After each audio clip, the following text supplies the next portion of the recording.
सभी विद्यार्थियों का इस ई व्याख्यान में हार्दिक स्वागत है।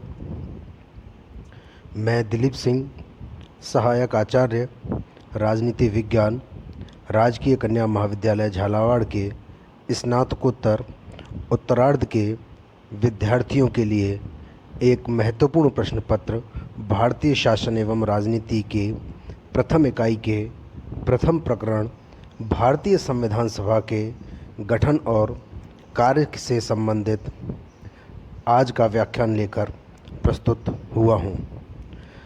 उक्त विषय न केवल स्नातक और स्नातकोत्तर स्तर के विद्यार्थियों के लिए अपितु वे विद्यार्थी जो कि किन्हीं प्रतियोगी परीक्षाओं की तैयारी कर रहे हैं उनके लिए भी अत्यधिक उपयोगी है। आज हम भारतीय संविधान सभा के गठन और कार्य के बारे में बात करेंगे। 15 अगस्त 1947 की तिथि भारत संघ के लिए एक महत्वपूर्ण तिथि है। इस तिथि को भारत ब्रिटिश नियंत्रण से स्वतंत्र हुआ और लगभग 200 वर्षों की दासता की बेड़ियां टूटी।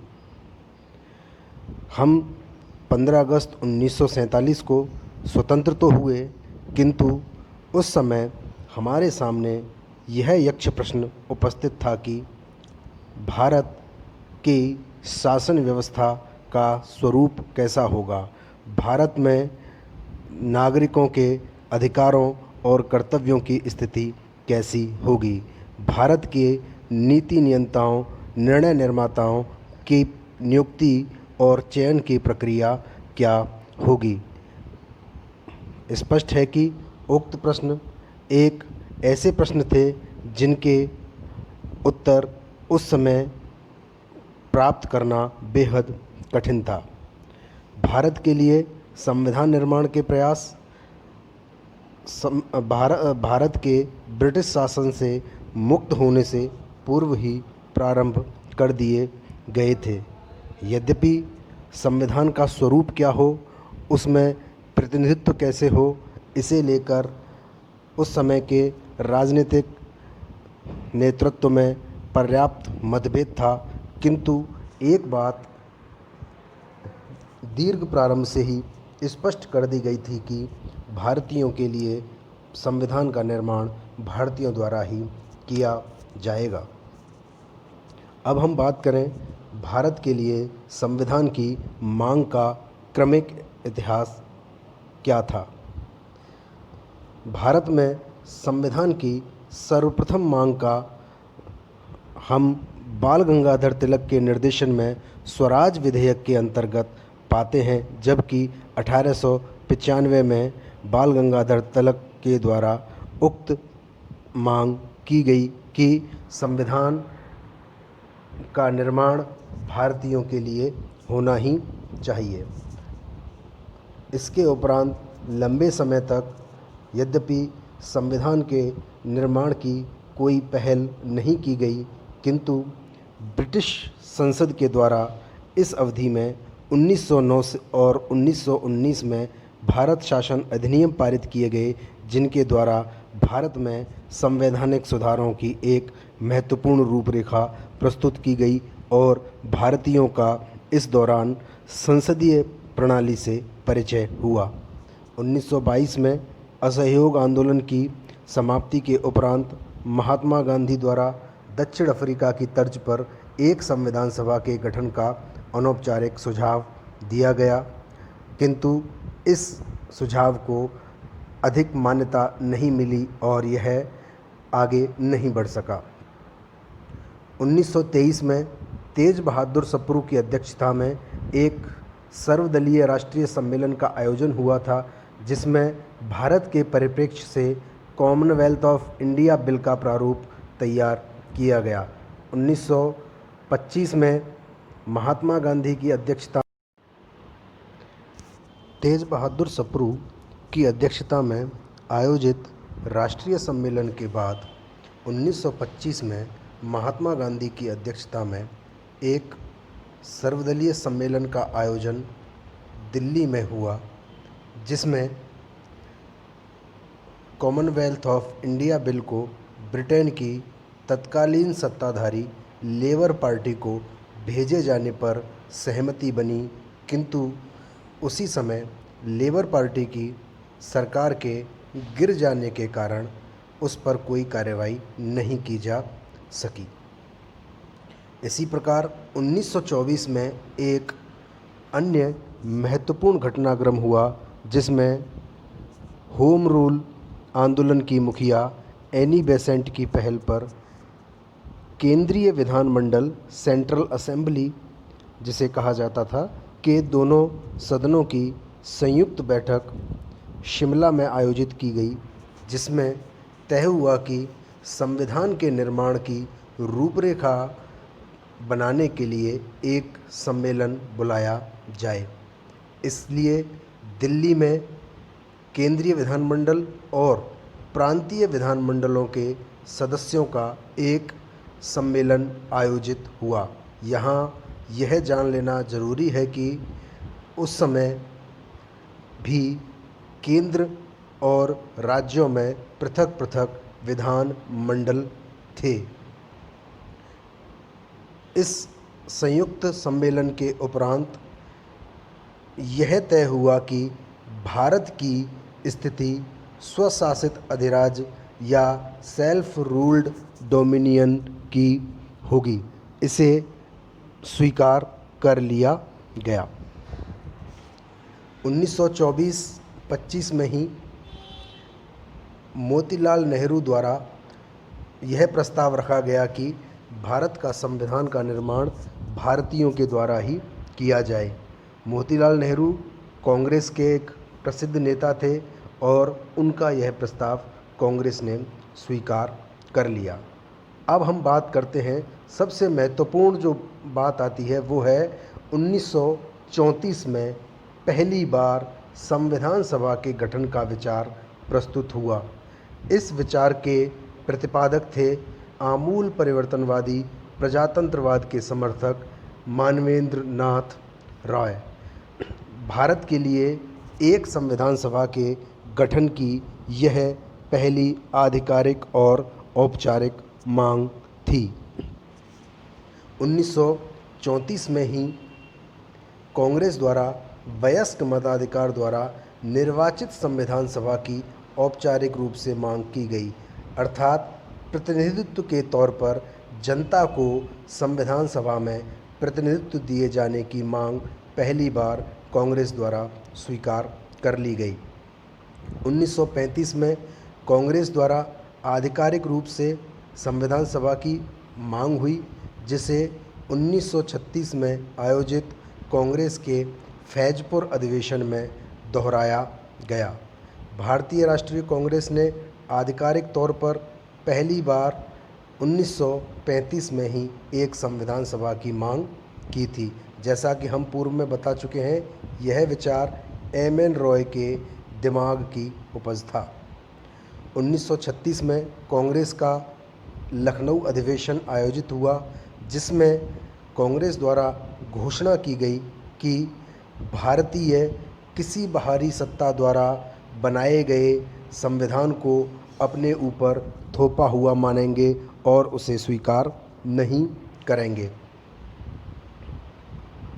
1938 में पंडित नेहरू द्वारा पुनः कांग्रेस की वयस्क मताधिकार के आधार पर निर्वाचित संविधान सभा के मांग की गई। नेहरू की इस मांग को 1940 के अगस्त प्रस्ताव द्वारा सिद्धांत रूप में स्वीकार कर लिया गया। यहाँ उल्लेखनीय है कि अगस्त प्रस्ताव भारतीय संविधान सभा के निर्माण की पहली महत्वपूर्ण कड़ी थे, लेकिन अगस्त प्रस्तावों से पूर्व 1939 में महात्मा गांधी ने अपने प्रसिद्ध पत्र हरिजन में एक लेख लिखा, जिसका शीर्षक था द ओनली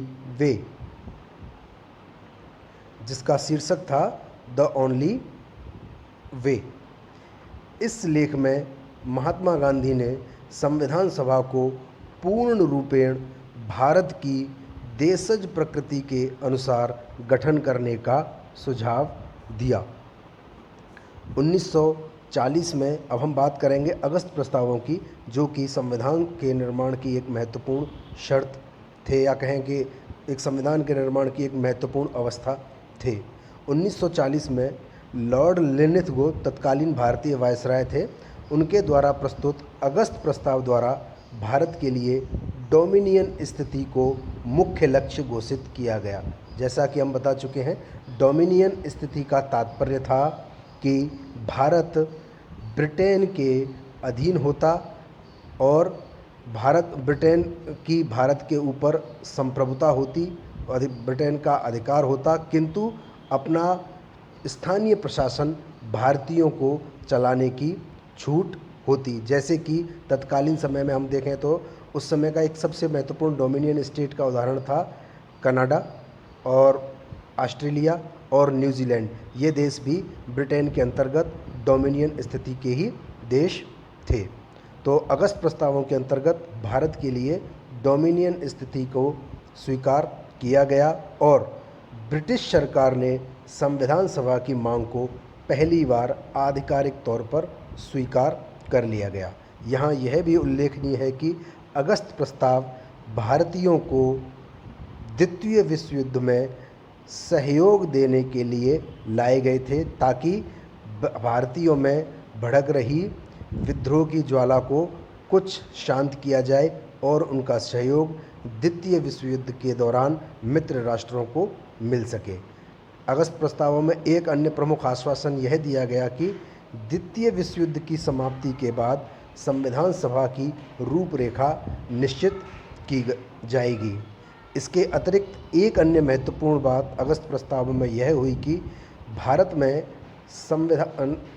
में संविधान सभा की, या कहें कि संविधान के निर्माण की प्रक्रिया को बिना अल्पसंख्यक वर्ग की सहमति के प्रारंभ नहीं किए जाने का आश्वासन भी मुस्लिम लीग को दिया गया था। चूँकि मुस्लिम लीग उस समय कांग्रेस के बाद सबसे महत्वपूर्ण राजनीतिक दल थी और 1940 के बाद वह द्विराष्ट्रवाद के सिद्धांत की ओर बढ़ चली थी, तो इसलिए अगस्त प्रस्तावों में मुस्लिम लीग को भी सहमति प्राप्त करने का प्रयास किया गया था। 1942 में आते आते अगस्त प्रस्तावों की पालना में ब्रिटेन की सरकार द्वारा भारत में संविधान निर्माण की संभावना की तलाश हेतु सर स्टैफर्ड क्रिप्स के नेतृत्व में एक क्रिप्स मिशन भेजा गया। क्रिप्स मिशन ने भारत में आकर अपने प्रस्ताव तत्कालीन समय के राजनीतिक नेतृत्व के सामने प्रस्तुत किए और यह तय हुआ कि भारत का संविधान निर्माण प्राथमिक या मुख्य रूप से भारतीयों द्वारा ही किया जाएगा, जो कि एक महत्वपूर्ण बात थी। क्रिप्स प्रस्ताव द्वितीय विश्व युद्ध के बाद लागू किए जाने थे, किंतु इन प्रस्तावों को मुस्लिम लीग द्वारा अस्वीकार कर दिया गया, क्योंकि लीग तब तक भारत से पृथक एक अन्य देश की मांग करने लग गई थी और उसका सबसे अधिक जोर एक पृथक राष्ट्र के लिए ही था। लीग ने मांग रखी कि भारत को दो स्वायत्त क्षेत्रों में विभाजित किया जाए और दोनों की पृथक पृथक संविधान सभाएं हों। हालांकि क्रिप्स प्रस्तावों में इस मांग को स्वीकार नहीं किया गया। 1946 में ब्रिटिश सरकार ने फिर से एक 3 सदस्यीय कैबिनेट मिशन भारत भेजा।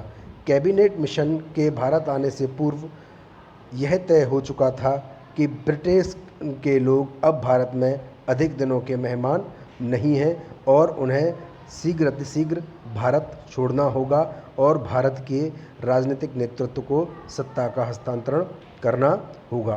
तो 1946 में कैबिनेट मिशन ने भारत का दौरा किया। इसे कैबिनेट मिशन कहने का कारण यह है कि तत्कालीन क्लीमेंट एटली की सरकार के कैबिनेट के 3 मंत्री पैथिक लॉरेंस, स्टैफर्ड क्रिप्स और एवी अलेक्जेंडर इस कैबिनेट मिशन में शामिल थे। कैबिनेट मिशन ने मुस्लिम लीग की 2 पृथक संविधान सभाओं की मांग अस्वीकार कर दी। उल्लेखनीय है कि क्रिप्स मिशन द्वारा भी उक्त मांग अस्वीकार कर दी गई थी, किंतु ऐसी संविधान सभा का प्रारूप कैबिनेट मिशन द्वारा तैयार किया गया, जिसने लीग को तात्कालिक रूप से संतुष्ट कर दिया और संविधान सभा में सामान्य वर्ग के अतिरिक्त अल्पसंख्यकों के लिए भी कुछ सीटें रिजर्व या आरक्षित कर दी गईं, जिसे मुस्लिम लीग ने स्वीकार कर लिया। कैबिनेट मिशन ने तय किया कि तत्कालीन 11 गवर्नरों के द्वारा उस समय 11 प्रांत प्रशासित किए जाते थे। उन 11 प्रांतों की निर्वाचित प्रांतीय विधानसभाओं को संविधान सभा का निर्वाचक निकाय या निर्वाचक मंडल स्वीकार कर लिया गया। ये एक महत्वपूर्ण बात ये थी कि कैबिनेट मिशन ने निर्वाचित प्रांतीय विधानसभाओं को संविधान सभा का निर्वाचक निकाय या निर्वाचक मंडल के रूप में स्वीकार कर लिया।